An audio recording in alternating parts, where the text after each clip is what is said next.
It's 5 o'clock. It's time to talk ConTalks for an hour and around 15 minutes. Good evening. Hyvää iltaa. We will be doing a bilingual talk. We have one in Finnish. Mika Pohjola will be talking in Finnish, and then Mika Loponen and Jonna Kangas, I will do intros later again, will be in English, just so you know. Eli ihan tiedoksi tässä heti alkuun, että ensimmäinen puhu on suomeksi ja seuraavat kaksi käydään sitten englanniksi. Eli hyvää iltaa. Minä olen Vera Schneider ja juonnan tämän vuoden ConTalksia. Meillä on 3 aivan ihanaa puhujaa tänä vuonna ja meidän teemamme on tosielämän myytit. Eli kun me ajatellaan tämmöisiä meidän heimon jakamia tarinoita ja uskomuksia ja myyttejä, mitäs ne semmoiset on. Ja meidän puhujat puhuu semmoisista aiheista kuin, että onko saatanan palvonnalla ja meidän harrastuksellamme oikeasti mitään tekemistä keskenään. Mikä se oli se juttu 90-luvulla, että nämä liitettiin niin vahvasti toisiinsa. Miten fantasiarodut on syntyneet ja onko siellä mitään tosielämän relevanssia, tosielämän vaikutteita taustalla ja onko pelit oikeasti pahasta meidän lapsille tai meidän kehityksellemme. Siitä puhuu kasvatustieteen tohtori Jonna Kangas ja Mika Loponen, örkkitieteen tohtori, puhuu meille fantasiaroduista ja kirjailija Mika Pohjola puhuu meille nyt ihan ensimmäisenä 90-luvusta ja saatanan palvonnasta. Mika, please take the stage.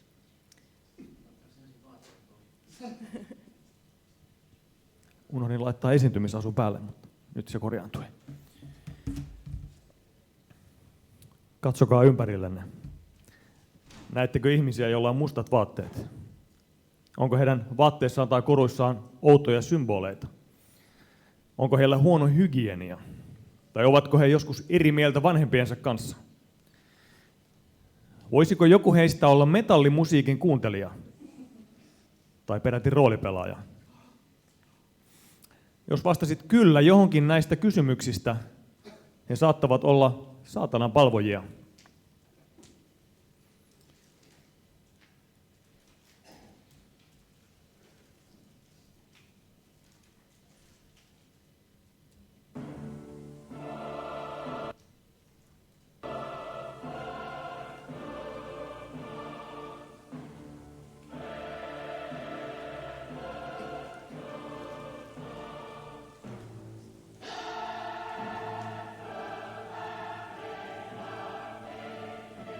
Tämä ei ole mistään LARPista tämä kuva, eikä edes Ropeconista eilen illalta.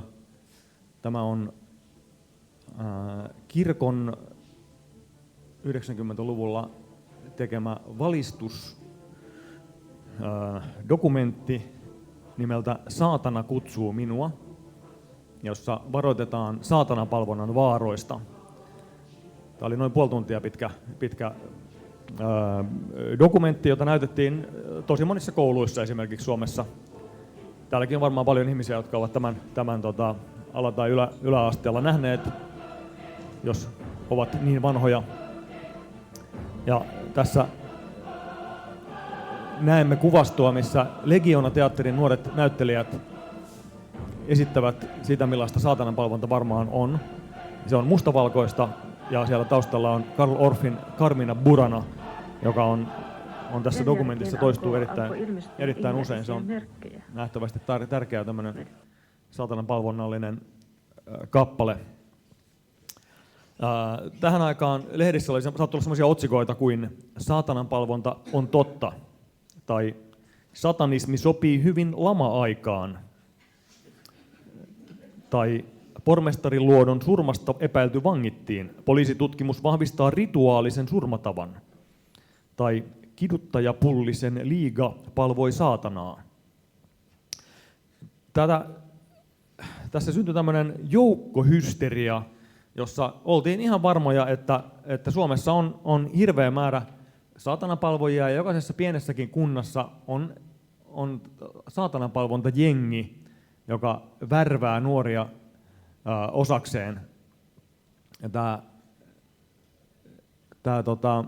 sen takia jokaisen vanhemman, jokaisen poliisin, opettajan ja papin, nuorisotyöntekijän pitää olla varuillaan koko ajan siitä, että he tunnistavat nämä saatananpalvonnan merkit, koska ne ovat alati valppaita nämä saatananpalvojat. Ja tässä vaiheessa pitää nuoremmille kuulijoille täsmentää, että ei ollut mitään tällaisia saatananpalvojajengejä. Se ainoa niin kuin syy pelätä niitä oli se, että kaikki pelkäs niitä. Ja sen takia ne oli varmoja, että tämmöisiä täytyy olla, kun kaikki niin monet pelkää niitä. Mutta ei niitä nyt kuitenkaan ollut. Ja sitten oli tämmöisiä tunnusmerkkejä, mistä saatananpalvojan tuntee, että mustat vaatteet ja metallimusiikki ja hienhaju ja kaikenlaiset rauhanmerkkikorut, niin ne on ihan selvää saatananpalvontaa. Sen tilanteen, että hän tuli huoneestaan ja oli vähän semmoisen oudon näköinen ja sanoi, että hänen tarvitsee äiti lähteä. Mä kysyin, että minne? Niin hän sanoi, että häntä kutsutaan. Mä kysyin, että kuka sua kutsuu? Ja hän sanoi, että saatana kutsuu, että hänellä on lähdettävä. Rituaalit oli ihania asia maailmassa. Niistä mä koin antavani jotain vielä entistäkin pahempaa.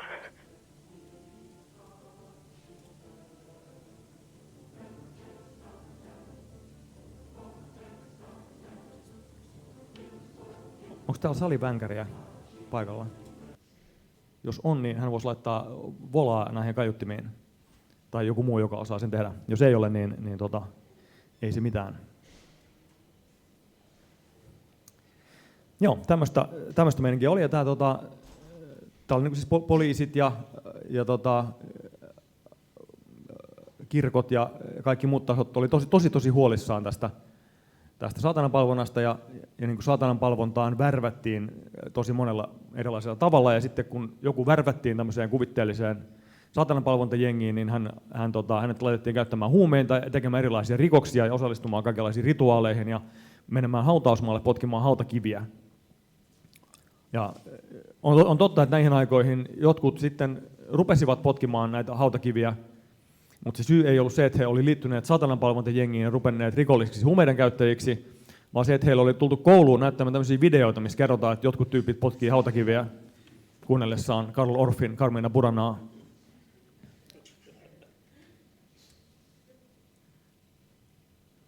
Näkyvillä. Sisäministeriö teki äskettäin kaikkiin Suomen poliisilaitoksiin kyselyn näköpiirissä olevista niin sanotuista ideologiarikoksista. Ja 1/4 poliisilaitoksista ennakoi saatananpalvontaongelman pahenevan. Kyllä näin ennakoitiin, ei pahentunut kuitenkaan. Sitten ilmestyi jo tämmöisiä kirjoja myöskin, jossa asiaa käsiteltiin, että syntyi tämmöisiä jonkinlaisia niin kuin saatananpalvonta-asiantuntijoita. Ehkä näistä kuuluisin oli Noidan kehässä, joka oli amerikkalaisen saatananpalvontahysterian tuotos, ja sitten se käännettiin suomeksi, ja siinä oli myöskin tämmöinen suomalaisen asiantuntijan kirjoittama lisäkohta saatananpalvonnasta Suomessa. Tämä on tätä amerikkalaista, luen pätkän tästä kirjasta, joka on nyt tätä amerikkalaista tekstiä suomennettuna. Lapsena sinäkin ehkä kuvittelit lentäväsi taikamatolla tai seikkailevasi Liisan kanssa ihmemaassa. Sitten kasvoit ja kypsyit. Ja lapsuuden sadut kalpenivat verrattuna todellisen elämän seikkailuihin. Onnistunut lyöntipelikentällä, yöteltassa keskellä metsää tai ystävän kotona, perheen yhteiset lomamatkat. Aikuisena pystyt nauttimaan elokuvista ja jännityskirjoista, mutta palaat vaivattomasti takaisin todellisuuteen heti kun elokuva tai kirja on lopussa. Valitettavasti on myös niitä, joilla ei syystä tai toisesta ole kunnon otetta todellisuuteen. On myös niitä, jotka ovat täysin tyytyväisiä elämänsä ja mahdollisuuksiinsa, mutta kaipaavat joskus vähän potkua, ylimääräistä jännitystä elämäänsä. Kaikille tällaisille ihmisille roolipelit muodostavat hyvin todellisen ja vaarallisen uhan. Roolipelit eivät ole Monopolin kaltaisia lautapelejä. Ne ovat pelejä, joissa esitetään erilaisia rooleja. Mielikuvituspelejä, joita pelataan mielikuvituksessa. Ja joskus mielikuvitus kuohahtaa todellisuuden puolelle kohtalokkain seurauksin. Markkinoilla on nykyään paljon erilaisia roolipelejä, mutta ensimmäinen ja yhä kaikkein suosituin niistä on Dungeons and Dragons, suluissa vankityrmiä ja lohikäärmeitä, eli D&D. Peli perustuu roolinotolle, joka oli alun perin terapeuttien kirjoihin käyttämä menetelmä. Jokainen pelaaja samastuu omaan roolihahmonsa, tulee yhdeksi tämän kanssa. Pelinjohtaja on yleensä kaikkein kokeneen pelaaja ja hänellä on eniten valtaa pelissä. Hän määrää kaikesta, mitä tapahtuu, paitsi pelaajien toimesta. Tosin hän saattaa halutessaan rajoittaa pelaajien toimia. Hän hallitsee myös henkilöiden elämää, sillä hän pystyy halutessaan tuhoamaan ne. Useimpien pelien aikana roolihahmot joutuvat ryöstämään ja murhaamaan. He saattavat raiskata ja pahoinpidellä ja tehdä muita hirmutekoja. Entinen DD-pelaaja murhasta elinkautiseen vankeuteen tuomittu Darren Molitor sanoo, pelaaja ei enää hallitsekaan omia ajatuksiaan. Leikistä tulee totta. Peli on saanut hänet kokonaan valtaansa. Se on niin vaarallista, etten oikein osaa selittää sitä. Toinen vakavasti otettava huolenaihe on, että DD:ssä ja muista vastaavissa roolipeleissä on mukana yliluonnollisia ja maagisia voimia. Jotkut nuoret uskovat, että voivat saada tällaisia voimia peliä pelaamalla. Jotkut harvat ovat ajautuneet niin pitkälle, että kuvittelevat olevansa jumalolentoja. Minun mielestäni DD:ssä on kysymys täydellisestä perusoppaasta okkultismiin. Ja näin roolipelit olivat siis yksi keskeinen osa tätä saatananpalvonta-hysteriaa. Hän on poliisi. Siihen aikaan aivan normaalit vikset siis. Älkää niille naurako. Saatte kyllä naurun aihetta tässä muutenkin. Ja tätä käsiteltiin siis Yleisradion useissa lähetyksissä radiossa ja televisiossa. Toveriani päätin sammuttaa kynttilän. Heti kun kynttilä sammui, savu ja demoni palasivat takaisin kynttilään. Eikä lukea lapsensa kouluainetta. Olin järkyttynyt. Paholainen oli tappanut kaikki ystäväni ja riivannut minutkin. Ja aineen lopussa on sitten jäähyväiset elämälle. Hyvästi. Opettajan arvosana 8-. Jälkikommentti, että yritysmaailmaa. Mutta miksi luulet, edelleen sama kysymys, että nämä olisi tullut nimenomaan näiden roolipelien kautta? Tai että ne roolipelaamiset olisi saatanan palvontaa itsessään? Tämmöinen kuin harjoitusseikkailu sisältää täsmälleen tämän idean, Paholaisen kynttilät-idean.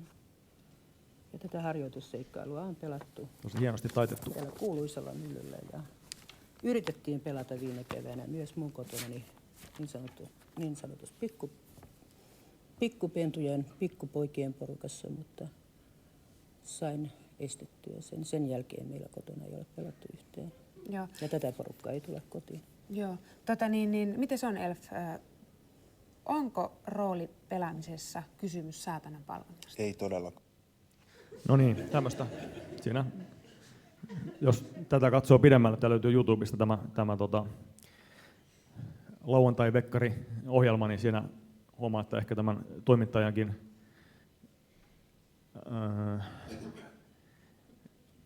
tasapuolisuus siinä mielessä kärsii, että tämän huolestuneen äidin niin kuin mielenterveyden ongelmat tulee tässä aika hyvin esille. Hänestä on lisääkin videoita, en nyt näytä kaikkia. Mutta tämmöinen oli ihan oikea ilmiö. Mulla itselläkin oli pari tämmöistä roolipelaajakaveria lapsena, jotka toiselta äiti kielsi roolipelaamiseen ja poltti kaikki hänen ADD-kirjansa, joita oli aika paljon. Ja toinen tuli jossain vaiheessa yläasteella uskoon ja sanoi, että hän on lopettanut roolipelaamisen, kun se vie poispäin Jumalasta. Samaan aikaan tietysti monessa seurakunnassa, meidänkin seurakunnassa roolipelattiin ja larpattiin. Aika nopeasti sitten roolipelaajat alkoi lyödä tätä läskiksi myös omassa porukassa ja sitten niin kuin, isommissakin piireissä ja tehdä niin kuin omaa hupia kaikenlaisista varoitusteksteistä ja näistä. Suomessakin julkaistiin tämmöinen joka roolipelaajan saatanan palvontaopas, joka oli tunnetun suomalaisen roolipelitekijän, ei minun, vaan siis minun edeltävän sukupolven edustajan tekemä tämmöinen humoristinen läystäke tästä aiheesta. Ja Amerikassakin roolipelaajat on tehnyt jopa niin kuin elokuvadramatisaation tämmöisestä roolipelin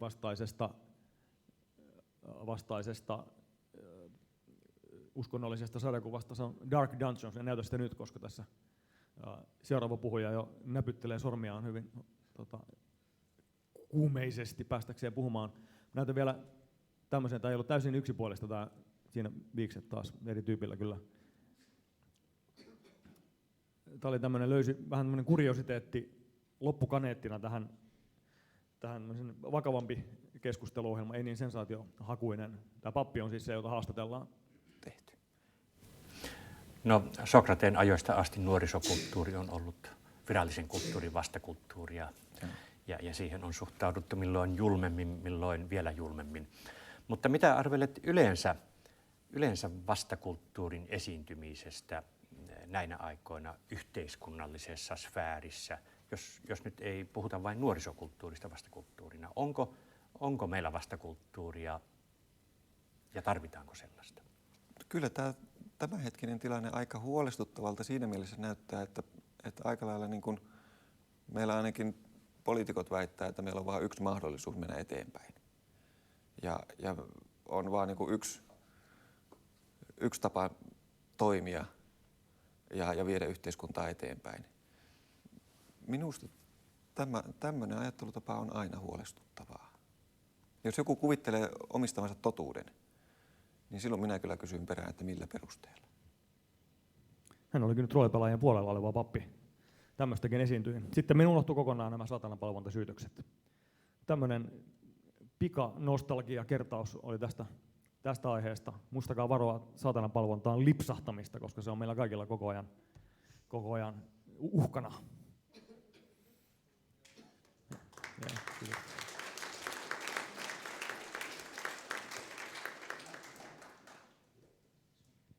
Kiitos Mike.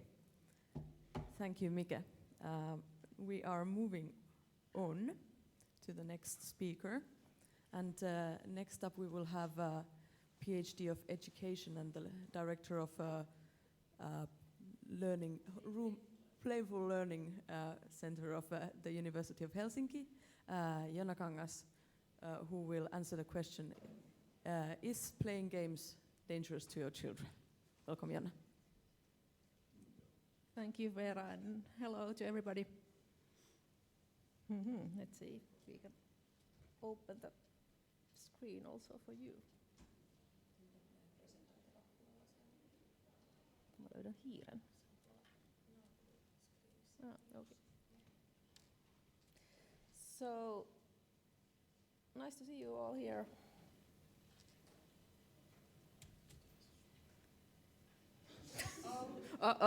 So talking about children and playing games can be super dangerous. If we can make the system working, it's maybe easier.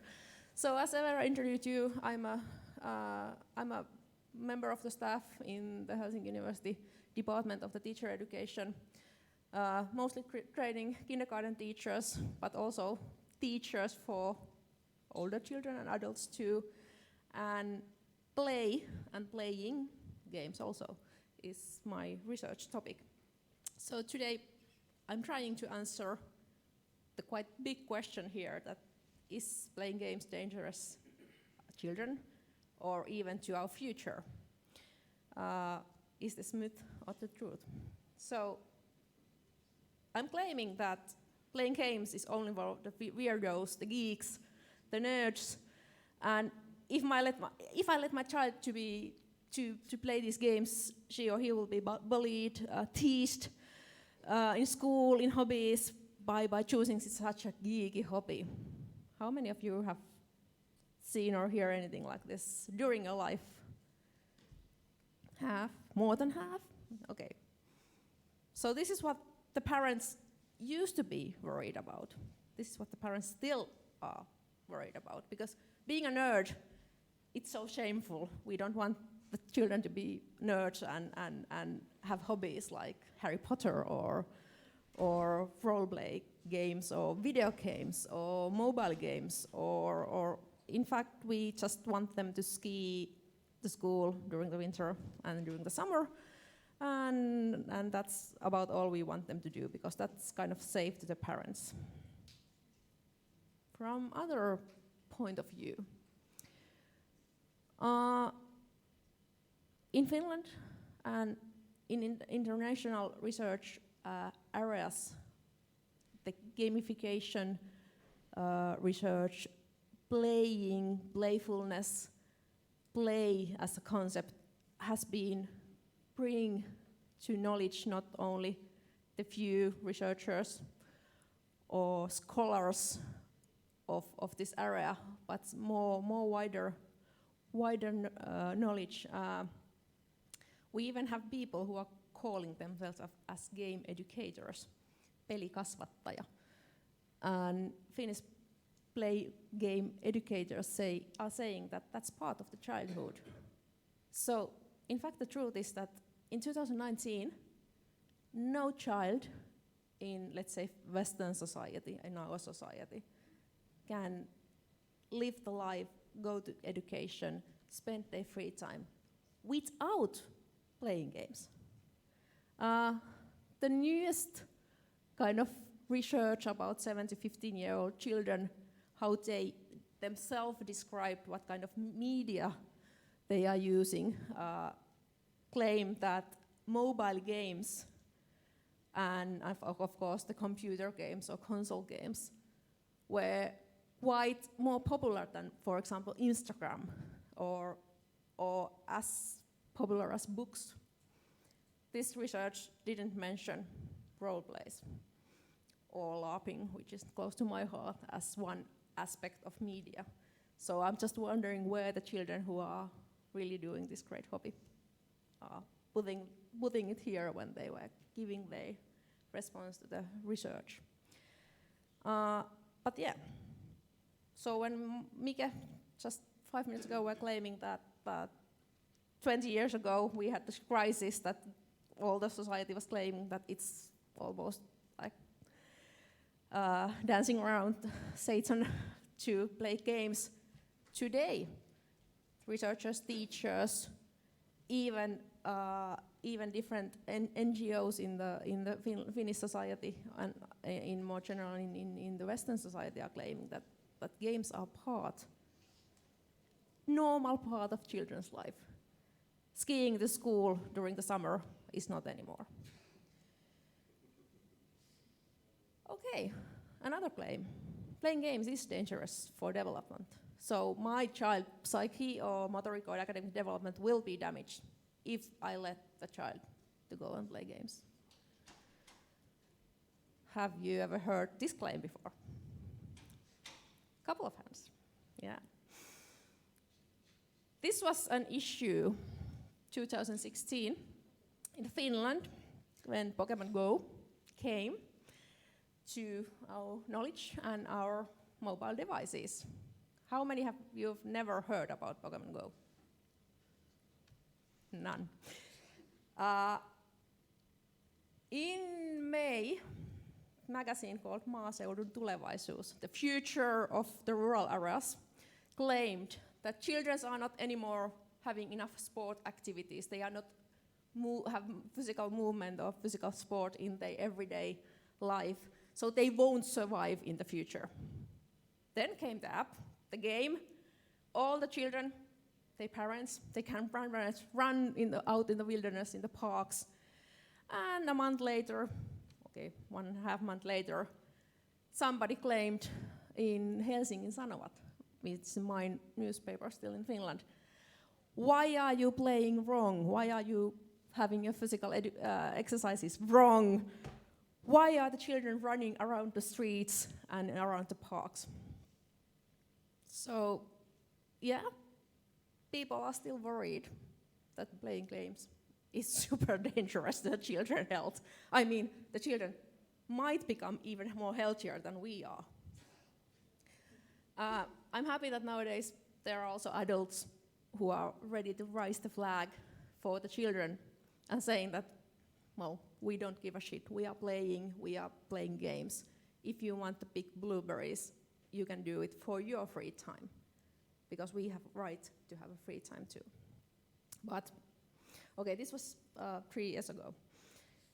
Today, in June 2019, one of my friends, Petra Myllynen, take this picture from a primary school in Helsinki. He was visiting the school, and that was a big sign in the wall of this primary school saying that gaming or playing games, it's nice hobby, but if you notice that there is a problem in your health or in your behavior, do you know where you can find help? So is playing games dangerous to the child development? This is mostly myth that it would be, but not totally.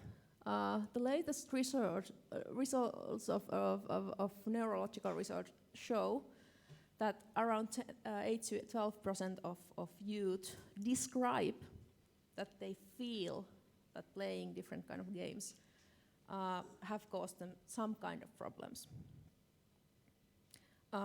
In fact, only few of them really do have this kind of problem that can cause what is called gaming disorder as a kind of condition.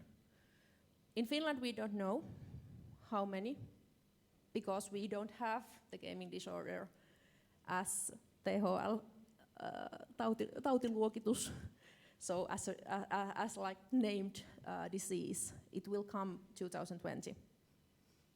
After that, well, I'm a critical educational science, so I'm making now a claim, and then next Ropecon you can say to me that Jonna was wrong, but I'm claiming that the number of people who really do have a gaming disorder is very, very much smaller than 8 to 12%. So what are we talking here really is called a Boogeyman syndrome. A Boogeyman syndrome means that adults become so afraid of something, like Mika just was describing, that we forgot the child. We forgot the child's life, the child's freedom, the child's interests, and we only become considered important that we have to be afraid, and we have to be afraid of the same thing that everybody else is afraid. And media is, of course, putting more fire and bringing on this kind of discussion, because then you can have nice click headlines in the internet. So most of the teachers, most of the parents here know that we don't have to only talk about how dangerous for the development playing is, playing games, playing itself. But we still see this Boogeyman syndrome, where the condition becomes a big bogeyman for the adults, never to the children. Okay, my final claim is that playing games is not profitable enough. That instead of playing games, the children should be doing something serious, learning proper things, studying, having good quality education. Otherwise, well, they will be wasted, their future will be wasted.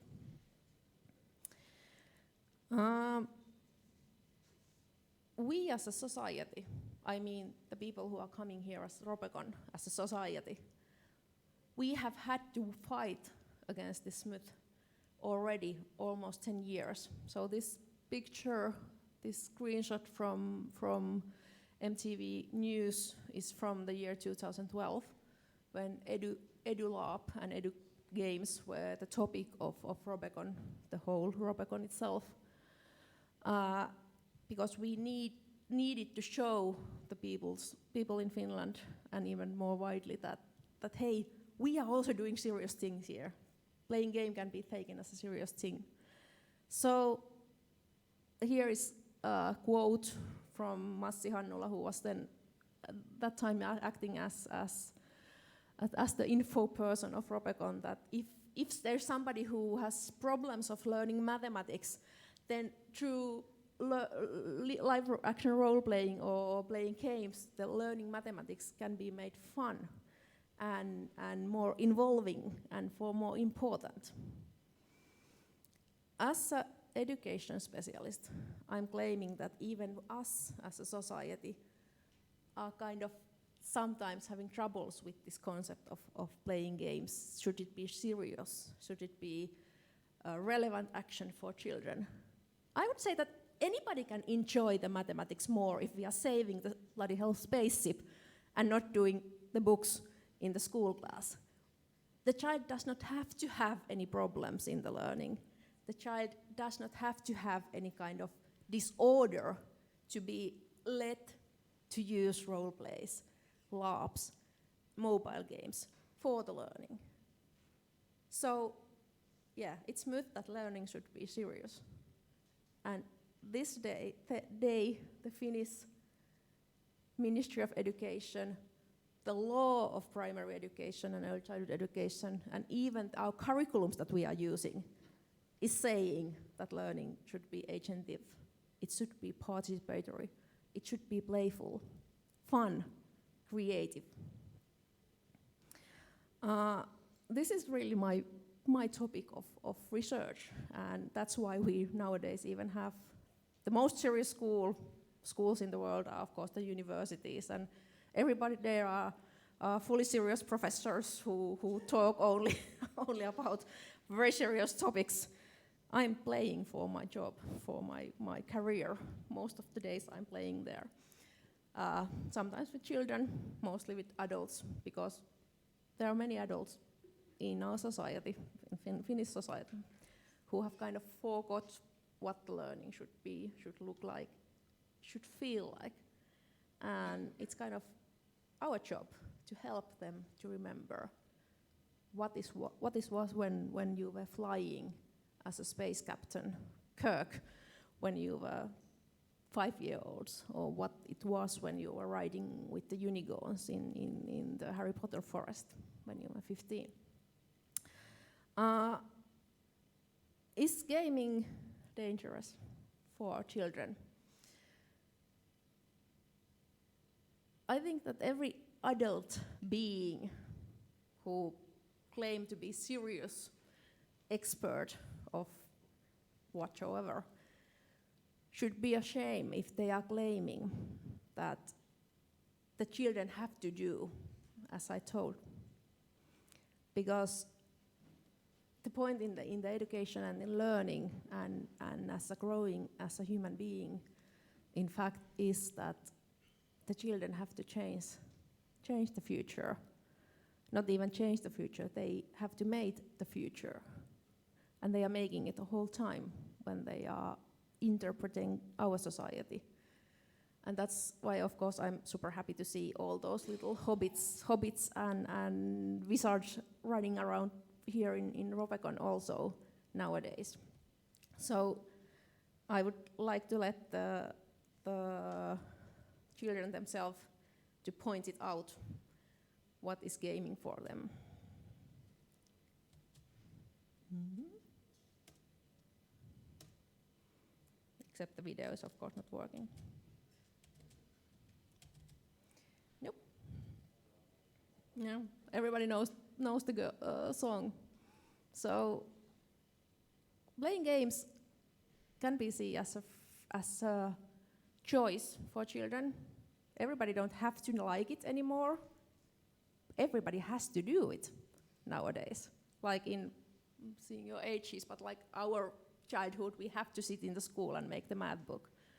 So the whole childhood has been changed quite a lot. And that's why it's happy for us to say that, hey, these children who are here with us today, they will be the rulers of the world in the future. Thank you.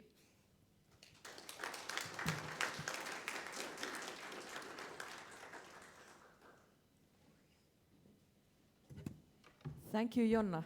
That was a super interesting topic, and I'm very happy that you came here to talk about it. Next up, we have the Doctor of Orcology, Mika Loponen, who will tell tell us about fantasy and fantasy races and racism. Thank you. How do I make this work? The slides, I mean. So, ta-da.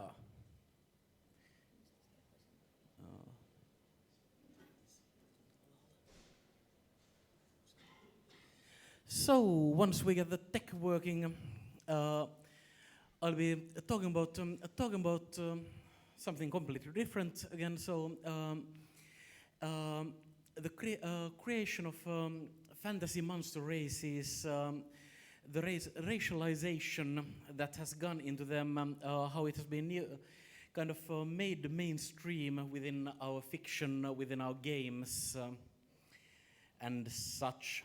So practically, this is mainly on my PhD, from which I now cut off all the dull theory bits and left only the nice photos. So practically, my PhD was the main takeaway of my PhD was that in many cases, in the case of fantasy monsters, how the monster races were born was by instilling fantastic concepts with fears and prejudices of the societies of those points, of kind of people already know what to fear. So people are afraid of this and this and this. Let's gather them all into these concepts. Later on, once these concepts have lived in our fiction for decades, in some cases centuries, once they have become part of a genre or subgenre, they become kind of self-referential. An orc starts to refer to previous cases of orcs, goblin to previous cases of goblins in let's say fantasy. The signifiers that originally were used to create the racialization still are there. The racist concepts still are there, but they are kind of neutralized by neutralized is wrong word. They are hidden, obfuscated by becoming self-referential terms. And the way some of these fantasy concepts are portrayed these days in the works of the fantastic is, well, if you would use them that way in a realistic art, well, at least you would get a huge shitstorm. So, just as a case study, goblins, for example. Goblins, you all know they are there in early folklore. You can find descriptions of goblins, goblin-like creatures, goblinae, whatnot, throughout European folklore for thousands of years.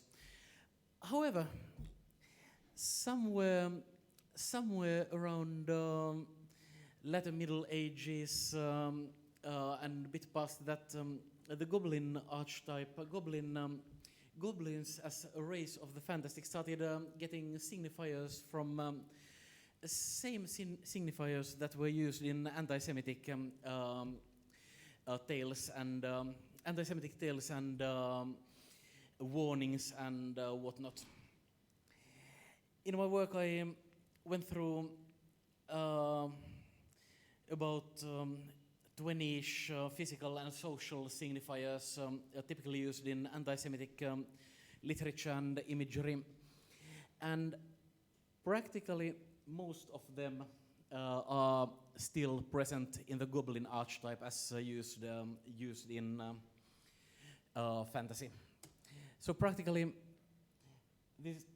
these are imagery of Shakespeare's Merchant of Venice,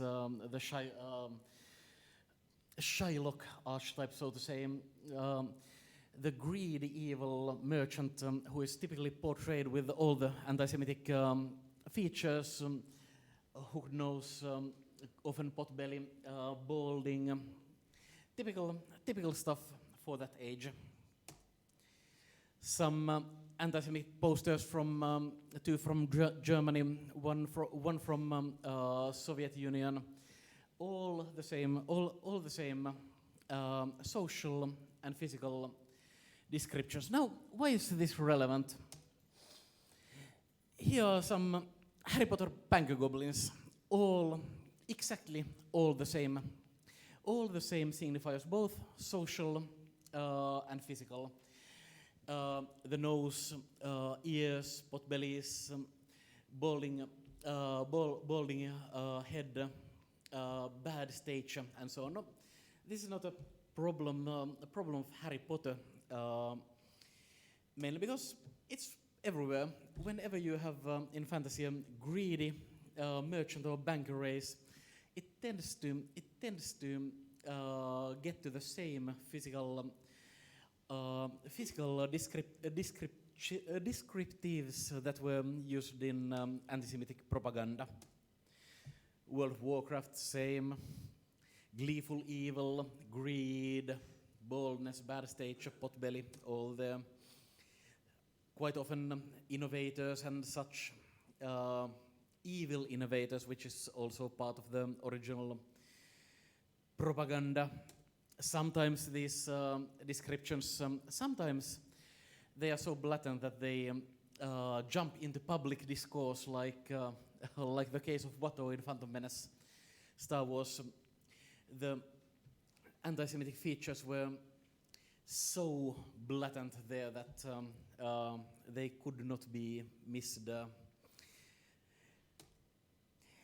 So, just as a case study, and this was just goblins. Let's take another one, orcs. Lord of the Rings, Tolkien's description of orcs, though Tolkien's own correspondence, in his own correspondence, he notes that these orcs of mine,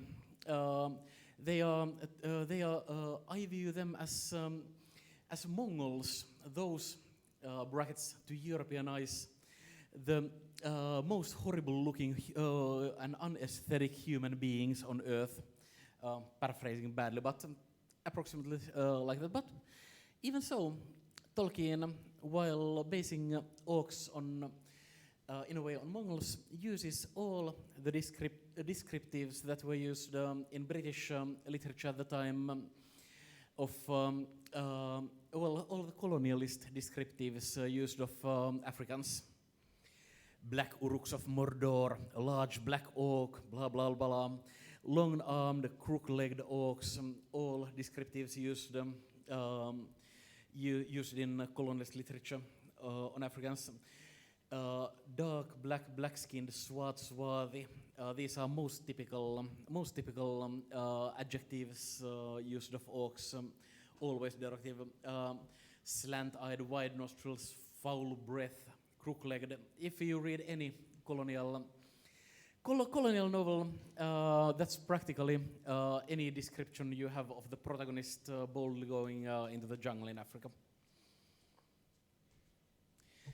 Same with the linguistic simplicity. I am Ugluk, I command. Contrasting humans by the skin color. If you're afraid of the white skins, run. They insult each other as apes, typical colonialist. Derogative, even though Middle Earth seems to have a bit of shortage of actual apes. The orcs still use that. Being willing, brutal slaves, traits of cannibalism, all very, very, very common.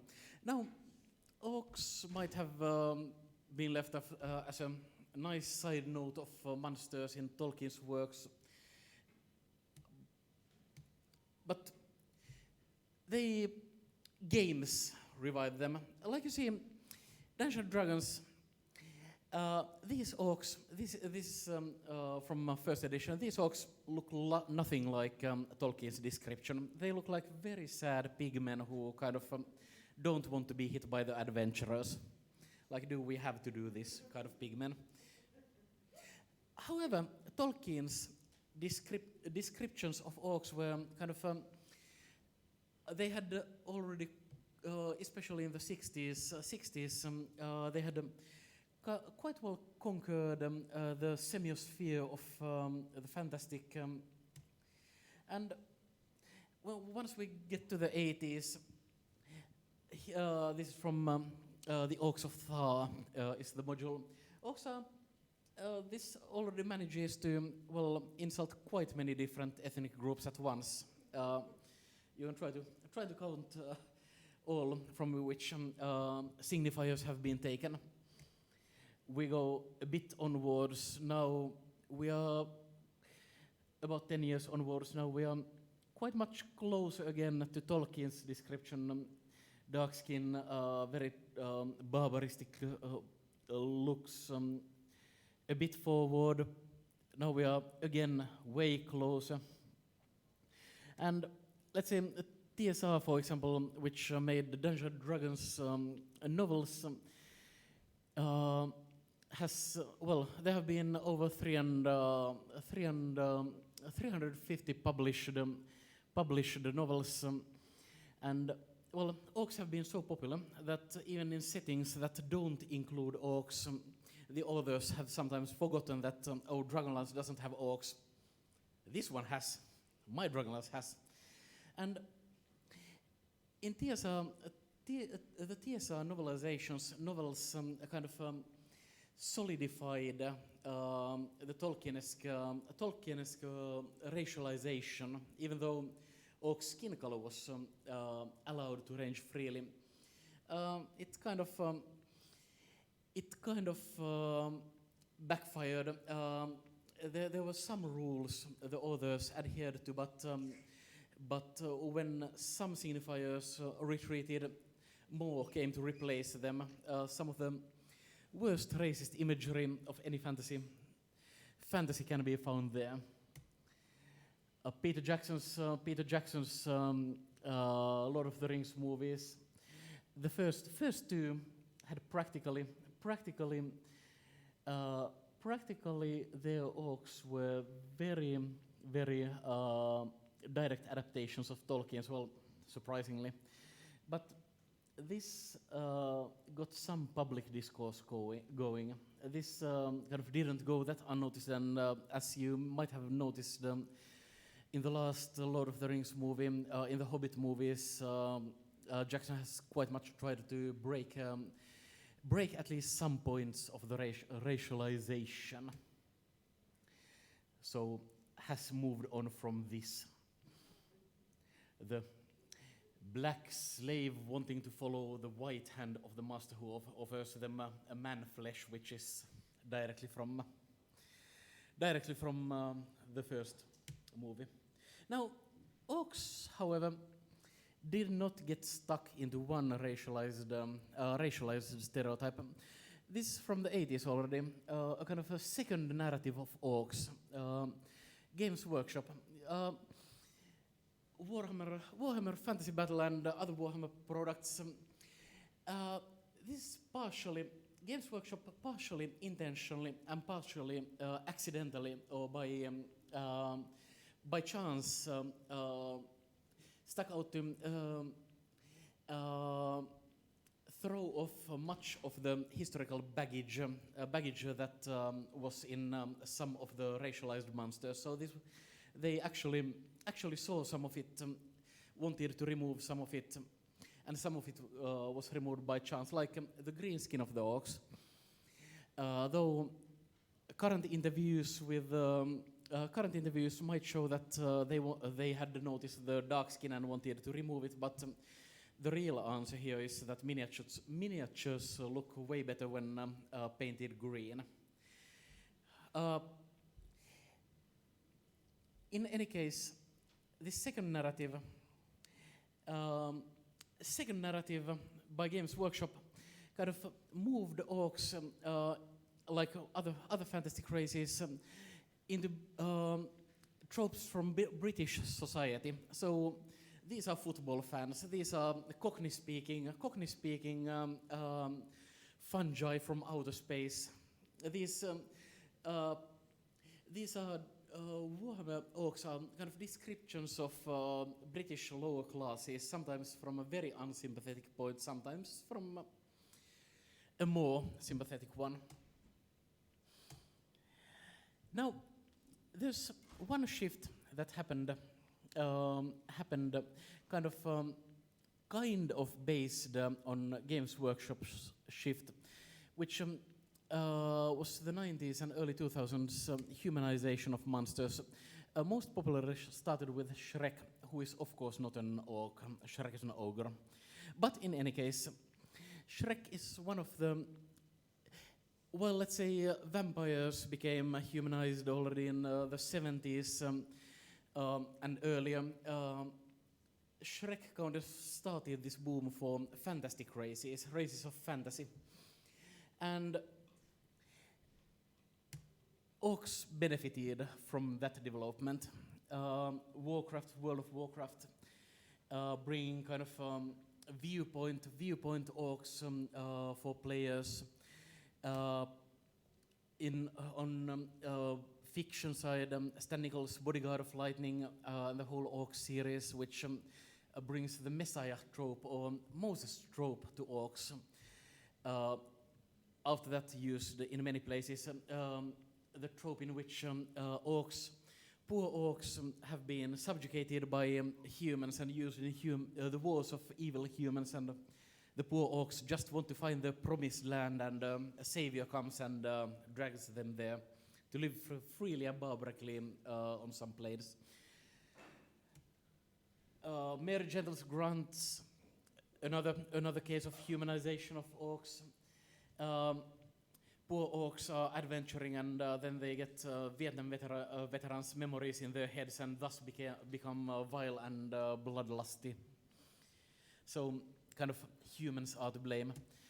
Shadowrun role-playing game in which orcs are practically, they are subjects of not being as charismatic as elves, and thus not getting the best jobs on the market. The elves and humans feeling them getting better races and better positions at work, while poor orcs having to labor on the lower pay tiers. This kind of narrative reached a kind of culmination of Orcs and Men, a computer game in which orcish freedom fighters want to topple evil human empire that subjugates the poor orcs. So, unlike goblins, for example, orcs have gone to 2 or 3 different directions since their birth. Each time when they have gotten positive signifiers, like a Moses myth, or become happy space fungi or something, some racialized imagery based on real world racism of the time of their creation has dropped off. The orcs in those books, games, and books and games and films in which the orcs have a positive position as subjects, they lack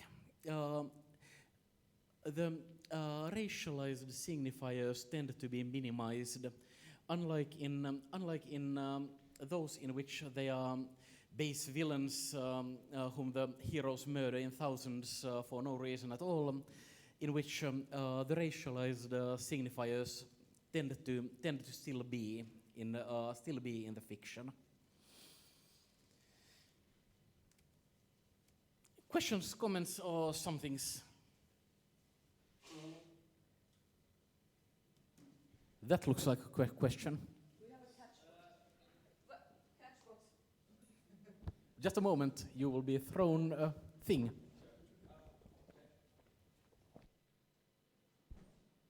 And the thing misses. Oh, this speaks.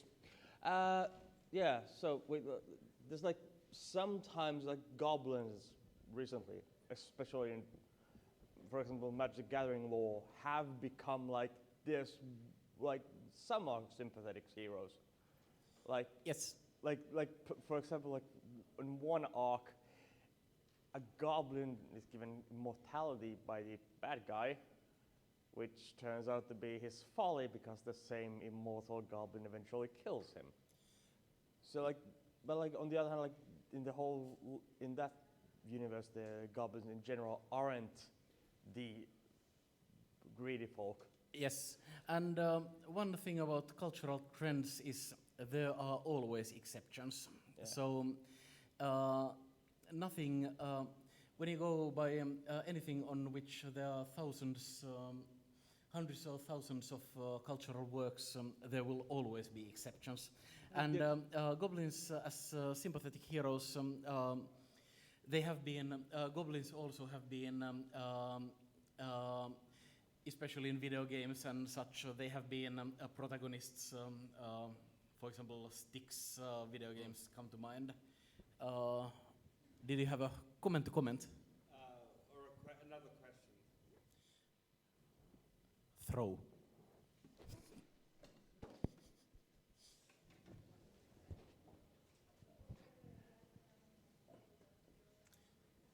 So I'm wondering whether is there a sort of study into whether this is the sort of main mode in which these cultural stereotypes are being passed today, since this sort of old-style propaganda is not perhaps looked upon in such a positive light, or? Yeah, I have about 200 pages on that, but I could answer that at length, but A, we are running out of time, and B, I just noticed I managed to monopolize the questions section, which was unintentional. So you can answer this question. Not at length. Yeah, quick answer. In most of these cases of current fiction, I do not think the authors or creators are in many cases even aware of the roots of this, so I don't think it's in most cases intentional in any way. It's just because they have become self-referential anchors. And any question about a future? Jotain kysymyksiä mä voin vastata myös suomeksi, tulevaisuuteen, pelaamiseen. Siellä on kysymys, heitätkö? Do you notice that we are in fact playing this room because we are playing catch and seek game?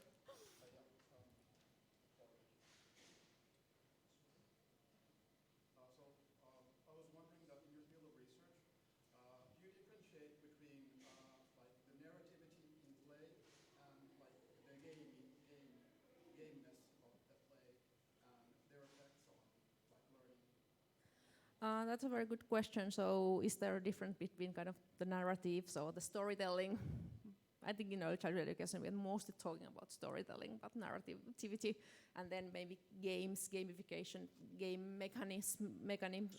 mechanism as maybe like more about mathematical thinking processes. Yes, we do differentiate them because that's the old rule of the schools in Finland, that we have math class and language and literature class. But in fact, in the future, we are going further and further away of this kind of didactical topics of learning, because a skill called multiliteralism is coming, and every one of us just kind of have to master it to survive in our society. But if we think of future and children, what kind of future they will be living and what kind of future they will be coding, they need much more about that kind of multimodal understanding, that this is the story, this is the narrative that I'm now bringing to my friends, my peers, my teachers. I'm telling the story of how the dog ate my iPad because I didn't write my essay during the homework time.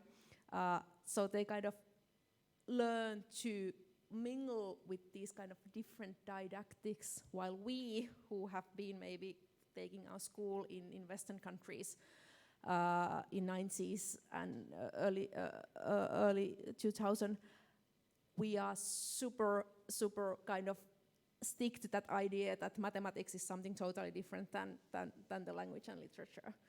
But in research, yes, we have to sometimes take account of different, what we are calling hotspot, and then maybe also headlining it that now we are talking about the storytelling part of how the children are kind of telling themselves in the story or their peers.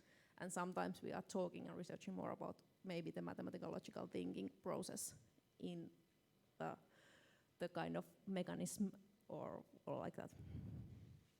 Did I answer half of the question? Yeah, it sounds a bit similar. My field is like managing knowledge work, and there are similar themes that come up there. Yeah. Education is super fun area of research because we can put all the Legos in the same box and then we just shake and look what's coming up. We don't have to be like following only one tradition. Other question about children, how they are creating our future. Mika here has something. Almost a catch. Oh. So this might go a bit outside your expertise, but I know many of these fears people have had about gaming are such that if you go into history, you can read about exactly the same fears when people started reading. I'm wondering if there are any new fears that actually people didn't have 200 plus years ago when people started reading books and were scared that it's going to cause all these problems that we're now afraid about with gaming. New fears. Maybe the climate change is something that has just come up and it's just been kind of put in the wall of media and it has demonized and it has been kind of, it really lives in the boogeyman syndrome at the moment. And that's some... With regards to gaming and children. Yeah, but that's also interesting because what now the researchers and also the people who are making the role-playing games and also board games are talking that can we make the climate change as a game? And then the serious people say that no, you can't make games, something that is so serious. Which is kind of funny because if we want that youth people can also deal with that kind of very severe, very frightful aspect, phenomena in their life. So put it in the game to help them to master it, help them to kind of challenge it, help them to find new ways, new angles of thinking process. So maybe that is one snapped into my mind when you were asking the question, that's something that we are kind of fighting, that can something so serious to be put in the kind of under the term of gamification, or can you play with such a severe topic or theme? We'll see in the future. The first games or the first kind of scenarios for children to solve the problem of climate change are coming. And we are also researching them in the Department of Teacher Education, hopefully next year. Thank you, Jonna and Mika, and also Mika, who already skedaddled. All right, we went over time, which was planned. Thank you for everyone who attended, still present or otherwise. And it's been a pleasure to host this year.